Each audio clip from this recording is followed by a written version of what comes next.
আমরা পাকিস্তান আমল থেকে দেখছি আন্দোলন হচ্ছে, অভ্যুত্থান হচ্ছে, সরকার পরিবর্তন হচ্ছে, কিন্তু বিপ্লব হতে কিন্তু আমরা দেখি নাই। 90-এ কিন্তু অভ্যুত্থান ছিল, সেটা বিপ্লব ছিল না, কিন্তু 24 এটা হচ্ছে বিপ্লব। বিপ্লবটা কি? বিপ্লব হচ্ছে এমন একটা বিষয় যে স্বৈরাচার একটা সরকারের বিরুদ্ধে সমগ্র জাতি, রাজনৈতিক দল নয়, সমগ্র জাতির সন্তানরা তারা রাস্তায় নেমে আসে এবং সেই আন্দোলনকে দমন করবার জন্য মারণাস্ত্র দিয়ে সরকার এমনভাবে রক্তপাত করে যেন যা সমগ্র জাতিকে ধ্বংস করে দেবে। কিন্তু তারপরে সেই সরকার সেই দমন পীড়নে সফল না হয়ে কি হয়, নিজের জীবন বাঁচানোর জন্য দেশ থেকে পালিয়ে যায়। ওইটাকে বলে বিপ্লব। আমাদের এই 3 নম্বর যে বিষয়টি, এটা কি সংগঠিত হয়নি বাংলাদেশে?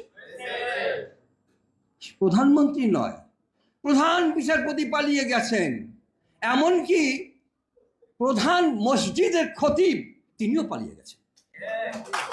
তাহলে বিপ্লব কাকে বলে? এরপরে আর বিপ্লব, প্রফেসর সিরাজুল ইসলামের প্রতি আমার পূর্ণ শ্রদ্ধাকে আমি বলতে চাই, এটা কি বিরাট বিষয় নয়? উনি যে বললেন বিপ্লব বিরাট বিষয়, তাতে মৌলিক পরিবর্তন হয়। আমরা তো সেই মৌলিক পরিবর্তন করবার জন্য এত কিছু করি।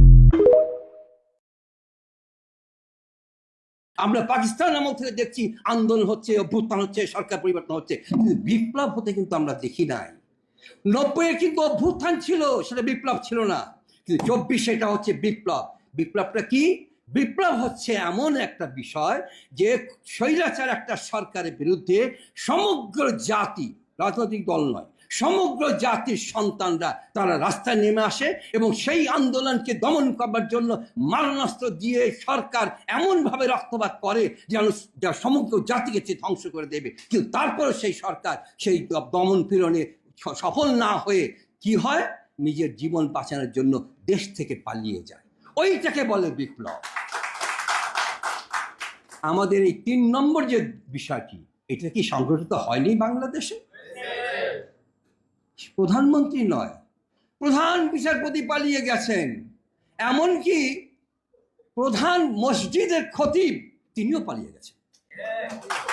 তাহলে বিপ্লব কাকে বলে? এরপরে আর বিপ্লব, প্রফেসর সিরাজুল ইসলামের প্রতি আমার পূর্ণ শ্রদ্ধাকে আমি বলতে চাই, এটা কি বিরাট বিষয় নয়? উনি যে বললেন বিপ্লব বিরাট বিষয়, তাতে মৌলিক পরিবর্তন হয়। আমরা তো সেই মৌলিক পরিবর্তন করবার জন্য এত কিছু করি।